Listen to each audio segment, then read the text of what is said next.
Bonjour, donc dans cette vidéo on va parler de la sélection sexuelle.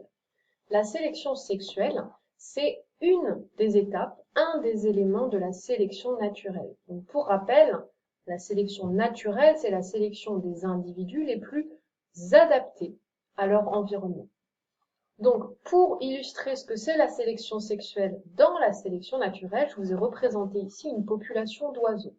Donc, chaque oiseau a une couleur, il est soit gris, soit blanc, et en plus de ça, il a une queue qui est plus ou moins longue en fonction des oiseaux.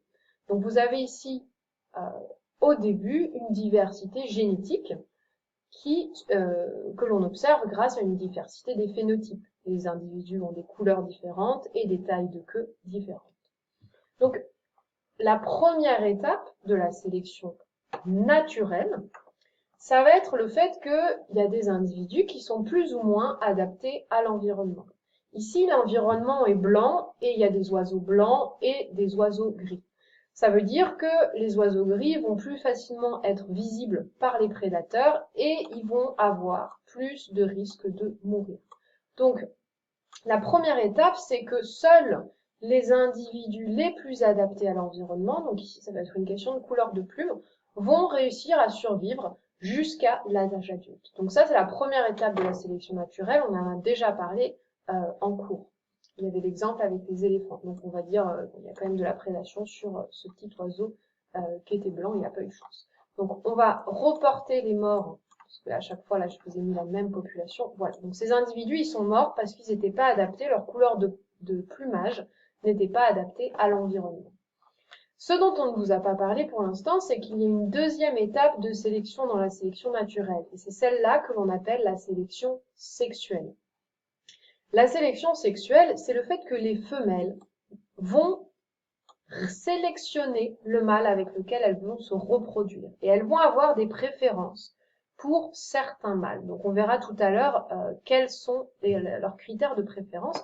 Donc ça veut dire que parmi ces 4 individus qui survivent, ils vont pas tous avoir les mêmes chances de se reproduire. Et en termes d'évolution, un individu qui ne se reproduit pas, eh ben, il sert à rien parce qu'il transmet pas ses allèles. Donc là, les femelles, elles vont avoir une préférence pour les individus avec une longue queue par rapport aux individus avec une plus petite queue. Ouais, c'est pas très flagrant comme il me semble parce qu'elle est un peu longue comme ça. En tout cas, parmi les 3 individus, il y en a, parmi les 4 individus qui ont survécu, il y en a que 3 qui vont être sélectionnés par les femelles pour se reproduire. Et donc, s'ils se reproduisent, ça veut dire qu'ils transmettent leurs gènes à la descendance et que les caractéristiques génétiques de la descendance dépendent du choix des femelles. Donc ici, les femelles préféraient les mâles avec une longue queue. La conséquence, c'est que la descendance, la génération 2, les individus, particulièrement les mâles, vont tous avoir une longue queue.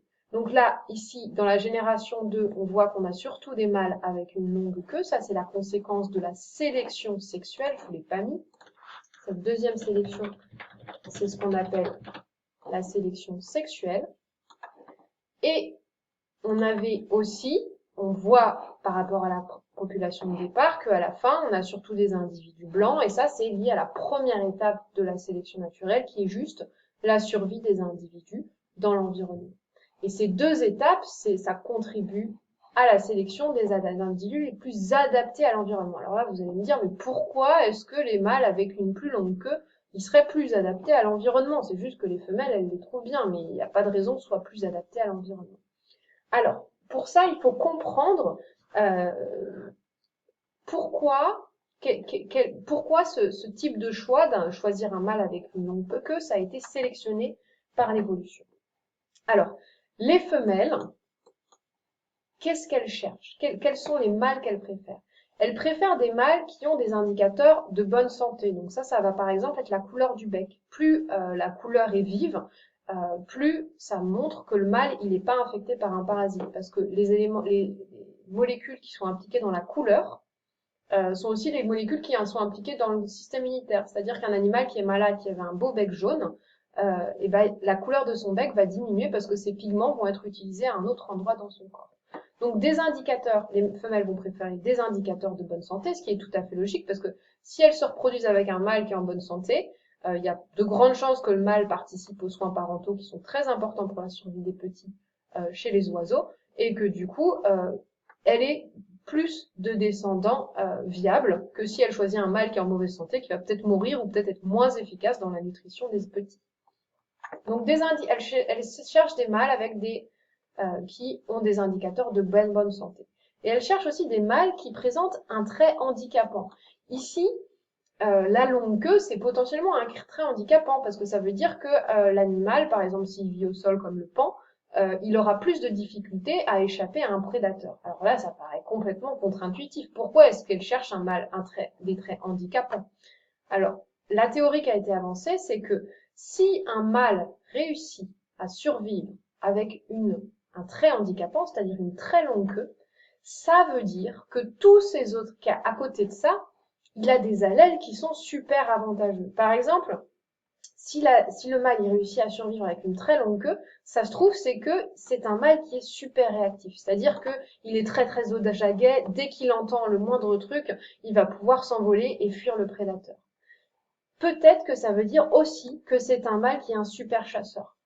C'est-à-dire que il va réussir à avoir beaucoup de nourriture, du coup il va être très en forme, il va avoir de très bons muscles et il va pouvoir échapper aux prédateurs. Donc vraiment ce trait handicapant, il a été expliqué, le fait que les femelles préfèrent des mâles avec un trait handicapant, il a été expliqué par le fait que le trait handicapant sous-entend que pour survivre, le mâle, à côté de ça, il doit avoir des super bons allèles pour avoir réussi à survivre avec ça. Donc en fait, c'est plus une sélection, l'importance là, elle se fait sur les autres allèles que porte ce mâle.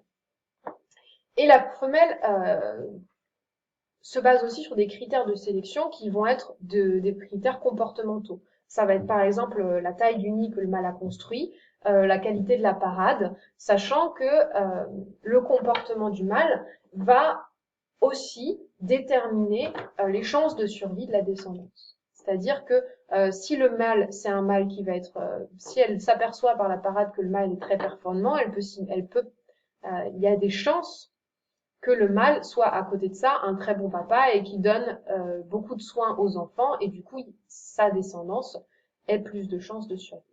Donc vraiment les critères de sélection des femelles, ça va être tout ce qui augmentera les chances de survie de la descendance. C'est vraiment cette stratégie qui a été sélectionnée par l'évolution. Et donc la conséquence, c'est que au cours des générations, on a une évolution de la fréquence allélique sous l'effet de la sélection sexuelle, donc sous l'effet de la sélection des femelles, et les traits handicapants augmentent, et en parallèle de ça, en dessous de ça c'est moins visible, mais d'autres allèles qui confèrent des avantages, qui augmentent la chance de survie des petits, augmentent aussi au cours des générations. Et en parallèle de ça, les allèles pour des individus qui sont mauvais chasseurs, qui ont une mauvaise immunité, qui ont une réactivité moyenne, la fréquence de ces allèles diminue au cours du temps. Donc, grâce à la sélection sexuelle, on a aussi une évolution de génération en génération vers des populations, vers des individus qui sont de plus en plus performants, super réactifs, super chasseurs, très bonne immunité. Et ça, c'est permis aussi par le fait que, enfin, cette sélection, elle est permise par le fait que elle se fait par un proxy, on va appeler ça, c'est pas clair comme terme pour vous, par le fait que en sélectionnant un individu qui a un handicap, on sélectionne un individu qui derrière, en dessous, a des super allèles. Donc voilà, donc la sélection sexuelle, c'est vraiment une étape de la sélection naturelle. La sélection naturelle, c'est la survie des individus et l'accès des individus à la reproduction. Et ces deux processus, ces deux moments de sélection, d'abord parce qu'il y en a qui meurent, ensuite parce qu'il y en a que certains qui accèdent à la reproduction, donc deux moments de sélection, vont permettre que la génération 2 soit plus adaptée, soit plus performante que la génération 1. Et ça se produit à chaque génération. Donc voilà, la sélection sexuelle, c'est vraiment une partie de la sélection naturelle. Voilà, je vous souhaite une bonne journée.